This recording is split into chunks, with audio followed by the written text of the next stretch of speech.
Back at the Dickies 500, Texas Motor Speedway, Fort Worth, Texas, under caution for the second time today. Carl Edwards lead him down. The pace car pulls away.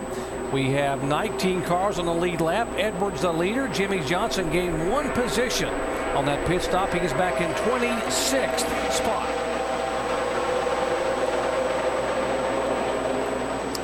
The second place car, Brian Vickers, only took 2 tires. That's why he gained so much ground on pit road. We'll see if he can try to hang on there in front of Biffle. And there's the point separation, 73 points now. Edwards behind.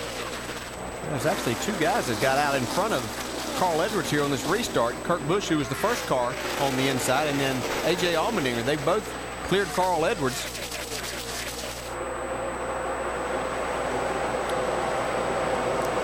So Kurt Busch would be on the tail end of the lead lap, as would Allmendinger. Haven't said much about Allmendinger, but what a great job he has done in 2 starts for that Gillette Evernham team. 15th at Martinsville, 14th last week at Atlanta. Yeah, running really well here today. Got lap just before that caution came out. They're doing a nice job for everybody at Gillette Evernham. See Jimmie Johnson right here. Man, he's just driving that thing hard, which he does all the time. Obviously, that's why he's a champion, but just really trying to get him back in a position now that he could take advantage of that lucky dog situation. The biggest thing is he's a lap down having to race cars he doesn't normally race with. He can find himself in a tight spot, which we see right here, 3 wide down the backstretch. That's his teammate Brad Keselowski in the 25 car up high. He finally is able to get around the 38 of Gilliland. Whoa. See the 25 getting real loose, getting into 3. That's the thing. You just worry about when you're racing some of these cars like this, that they can do some things that you don't expect. That could be the thing I would worry about the most in Jimmie Johnson's situation right now. Yeah, that's certainly the time, the things and the time that he has the least control over, and it could happen on these restarts. And again, and just like you pointed out, racing with guys he's not accustomed to racing with, you just don't know what's going to happen in those situations. See a lot of racing going on here. Montoya inside of Marcus Ambrose. Marcus doing a good job today. And that little Debbie Toyota. Get some experience for next year. Ambrose is the 47 car, making only his 9th start of the year, running full-time in the NASCAR Nationwide Series. Will run here full-time next year in a Toyota. JTG Doherty Racing, the 1 car. That is Truex back in 9th position. Jimmie Johnson's moved all the way to 23rd spot now. 29 car, right side of your screen. Kevin Harvick moving on the bottom of the racetrack, trying to slide beneath the 24 of Jeff Gordon. That would be for 12th spot. Shannon? Kevin Harvick right now is driving the same car he had last week in Atlanta. They struggled with this car there. They've been struggling with this car here. On the pit stop on lap 111, they put air into the left rear. The car was so bad, Kevin said it was the worst it's been all day. They went back on that air pressure and added another rubber to the right rear spring. So right now, Kevin Harvick just struggling with that car.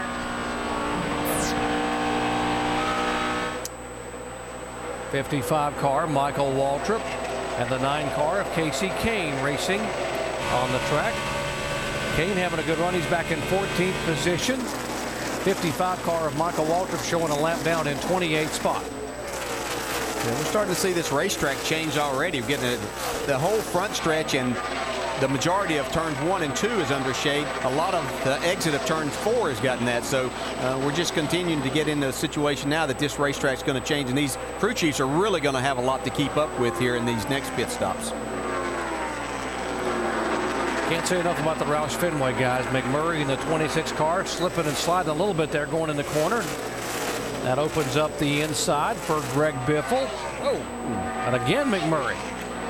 Murray sticks his hand out and said, "Okay, I've had enough." Yeah, or give me a little room. Yes, saying thank you for not hitting me whenever I was sideways right there. The 2nd and 3rd place cars here. Biffle now moving to the inside to take the 2nd spot away.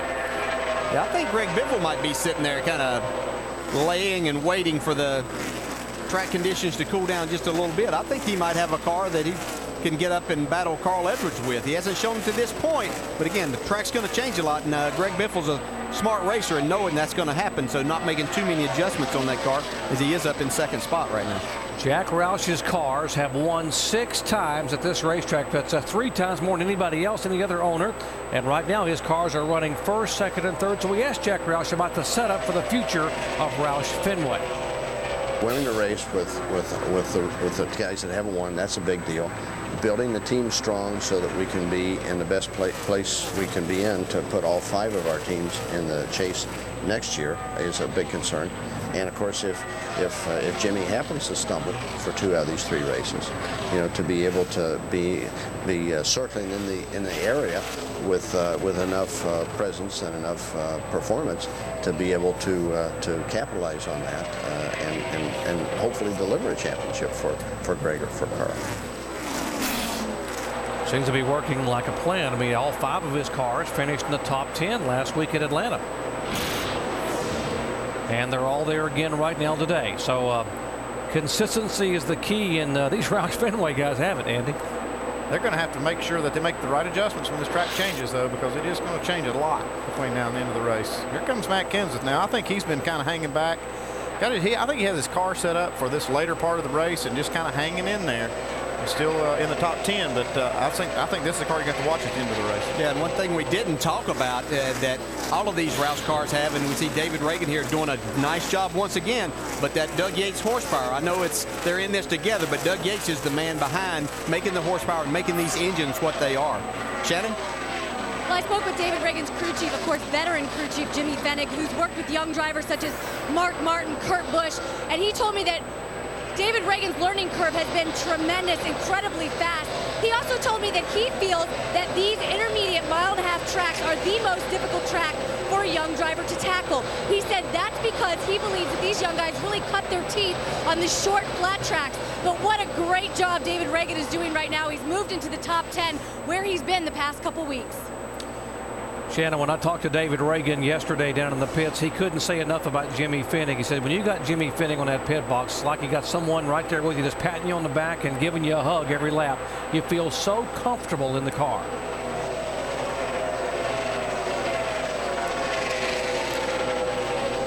A lot of patting on the back took place in that previous pit stop down there in the 48 team for Jimmy Johnson.